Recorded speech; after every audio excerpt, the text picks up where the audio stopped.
What did your dad drive back in the 70s? Was it a family saloon, a sporty two-seater, or maybe even the first taste of a luxury 4x4? The 1970s was packed with cars that defined everyday British motoring, from practical runarounds to driveway status symbols. From the Jensen-Heeley to the Mini to the all-conquering Ford Cortina, this is 15 classic cars every British dad drove in the 70s. When the Jensen-Heeley hit the roads in 1972, it was pitched as a modern British sports car that combined affordability with excitement. Built by Jensen Motors in collaboration with Donald Healey, it carried the promise of sleek styling and lively performance. Powered by a Lotus-designed engine, it quickly gained attention for being something fresh in a market that was often filled with older designs. For dads who wanted something more spirited than the family saloon, the Jensen-Heeley offered a taste of motoring fun without moving into Jaguar or Aston Martin territory. Although production only lasted until 1976, the car carved a niche in British motoring culture of the 70s. It became a common sight among younger dads, or those still clinging to a bit of their adventurous side. It was light, quick, and stood out in traffic compared to the more boxy everyday cars of the decade. Even with reliability concerns, its appeal lay in the spirit of freedom it represented. Arriving in 1974, the Triumph TR7 looked unlike anything else on British roads at the time. Its sharp wedge design was a radical departure from the curvier sports cars of the 1960s. Marketed as the shape of things to come, it grabbed attention immediately. Many dads who had admired earlier Triumph TR models found the TR7 to be a bold new chapter, offering modern styling while keeping the sporty personality intact. It carried a 2.0-litre engine and was meant to be a practical sports car that could fit into everyday life. Though critics often debated its styling, the TR7 still earned a loyal following during the 1970s. It was the kind of car that made a statement, a purchase that said the owner was forward-thinking and not afraid to stand out. For dads, it was both an indulgence and a personal escape from routine. Despite production challenges, the TR7 remains a symbol of daring 1970s design. In 1970, British dads who wanted something glamorous but still family-oriented looked toward the Triumph Stag. This grand tourer came with a V8 engine, a sleek convertible design, and a unique character that separated it from standard saloons. It was aimed at middle-class professionals who wanted both performance and a degree of elegance in their cars. The Stag's styling was eye-catching, and it carried an aura that made its driver look successful without being over the top. The Stag also offered practicality with 4 seats, meaning it could serve as a family car while still giving dad a sense of thrill behind the wheel. However, it did suffer from reliability issues, particularly with its engine. Despite this, many owners loved the car for what it symbolised, a slice of luxury and leisure. Throughout the 70s, it became a recognisable part of Britain's motoring scene, balancing sportiness with everyday usability in a uniquely stylish package. The Rover P6 was already winning awards by the late 1960s, and through the 1970s, it stayed a favourite among professional dads who wanted something refined. Available as the 2000 2200 or the V8-powered 3500, it represented executive comfort without straying into Jaguar's higher price range. Its engineering was advanced for its time, with safety features and a suspension setup that gave it a smooth, confident ride. For many families, the P6 was the upgrade from smaller saloons into a car that felt more premium. Production ran until 1977, ensuring that it remained a staple on British roads through much of the decade. It was seen in driveways belonging to managers, doctors, and other professionals who wanted to project status along with reliability. The P6 combined practicality with prestige, a balance that appealed to dads seeking both. Even today, it is remembered fondly as one of Rover's best efforts, admired for its quality and timeless design. The Austin Maxi entered the scene in 1969 and carried through the whole of the 1970s as a practical family choice. What made it stand out was its 5-door hatchback design, a feature that was still rare at the time.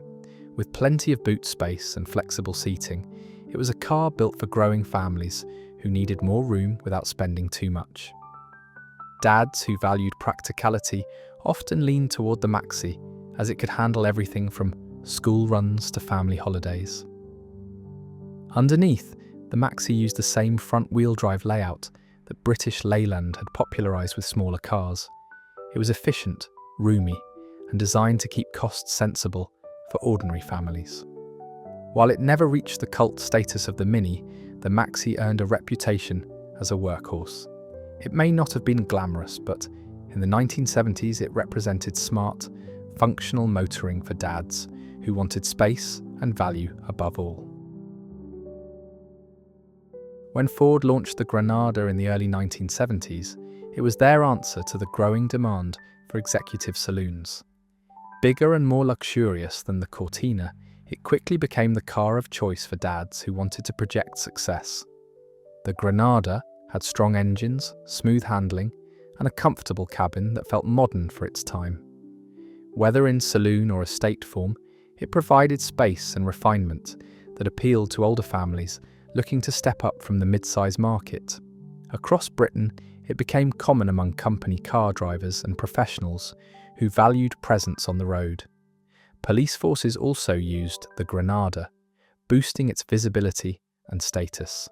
For dads in their 40s and 50s, owning one meant they had truly made it.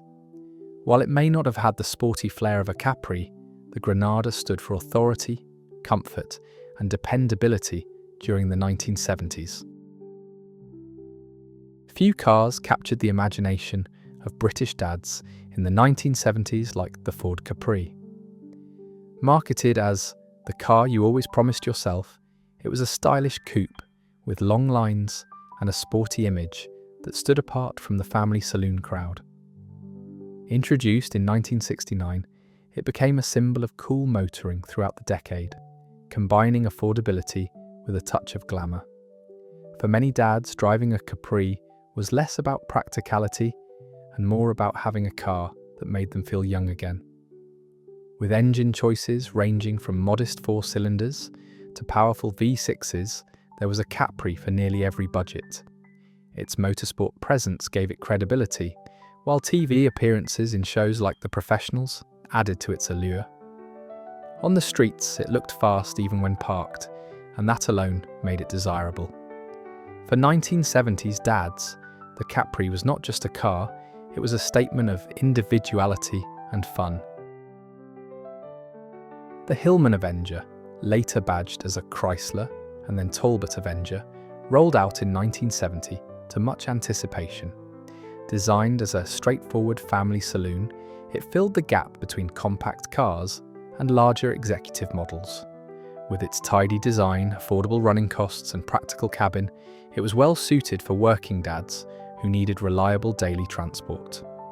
The Avenger quickly found its place in the 1970s British car market as a dependable and easy-to-own model. In addition to everyday use, the Avenger earned respect in motorsport, especially in rallying, which boosted its reputation. That sporting credibility added a little extra pride for dads behind the wheel. It may not have been glamorous, but its affordability and practicality meant thousands of families relied on it. By the mid-70s, the Avenger was everywhere, proving itself as one of the steady and sensible choices for British fathers. British Leyland introduced the Austin Allegro in 1973 as the successor to the much-loved 1100/1300 models. With its rounded design, spacious interior, and modern engineering, it was intended to bring family motoring into a new era.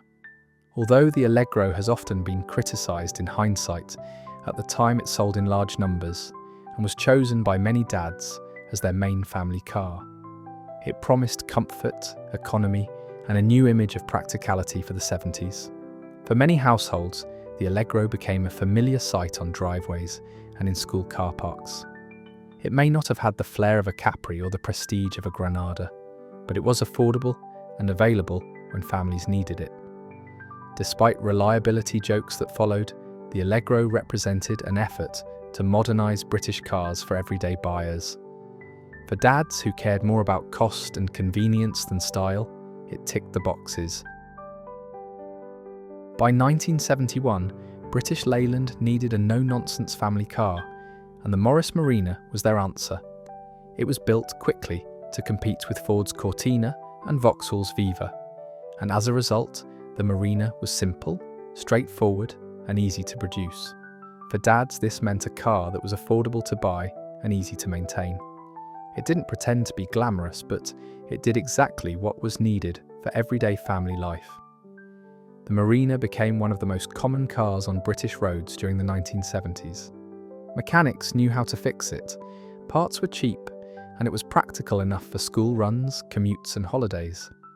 While enthusiasts may look back at it with mixed feelings, for many families it was simply the car that got them through the decade. To a dad in the 70s, the Marina was the dependable choice in uncertain economic times. Introduced in 1972, the Triumph Dolomite quickly earned a reputation as one of the more stylish small saloons of the decade. Compact yet refined, it offered a touch of class that separated it from the plainer family cars of the time. Dads who chose the Dolomite often valued its mix of practicality and sporty appeal, making it a car that could handle both weekday commutes and weekend drives. The Dolomite Sprint in particular stood out thanks to its lively performance and advanced engineering. For fathers who wanted something affordable but still a bit exciting, it was a natural pick. Its blend of speed and sophistication meant that driving it carried a sense of pride. While other cars were about simple utility, the Dolomite suggested ambition and taste, which made it a desirable option for 1970s dads.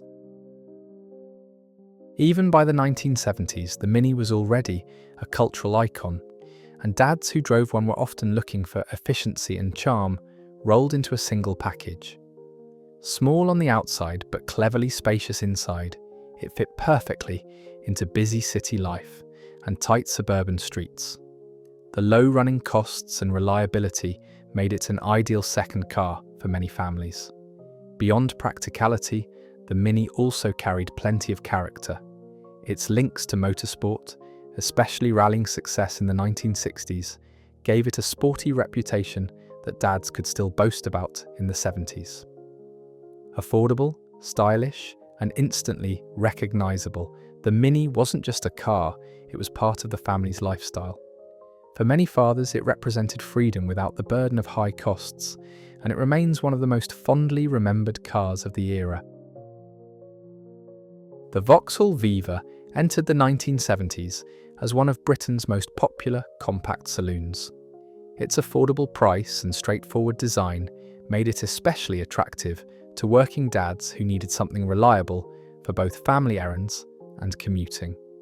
The Viva offered a variety of models, from basic trims to more stylish versions, ensuring it could meet different budgets and tastes. Its popularity meant that almost every street in Britain had at least one Viva parked along the curb. Simple to fix, cheap to maintain, and easy to drive, it was the definition of a practical choice. While it lacked the glamour of flashier cars, the Viva's dependability made it a sensible purchase. For dads in the 70s, it wasn't about turning heads. It was about having a car that kept up with the demands of everyday family life.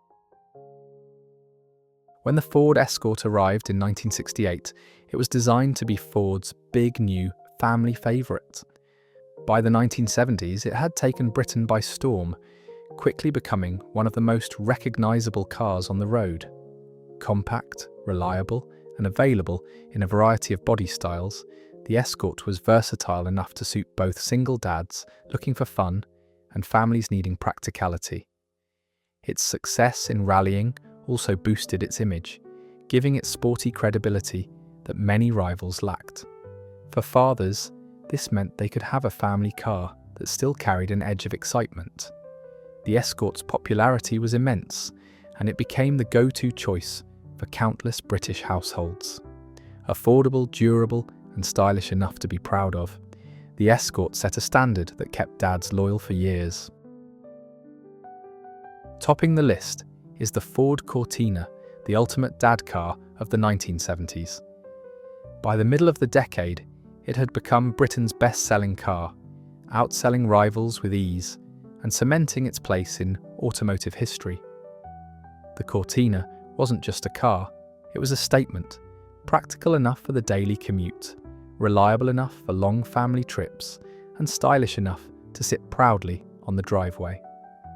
Available in a wide range of trims, from the no-frills models to plush, executive versions, there was a Cortina for almost every kind of father, no matter his budget or lifestyle. Its balance of affordability, comfort, and design made it the default choice for dads across the country, and it became a familiar sight on every road. For many families, it was the car in which kids were driven to school, seaside holidays, or weekend outings. To own a Cortina in the 70s was to embody the era's idea of stability, ambition, and success. No other car captured the spirit of British fatherhood quite so perfectly, making the Cortina the undisputed king of motoring in that decade. And that brings us to the end of our look at the cars every British dad seemed to drive in the 70s.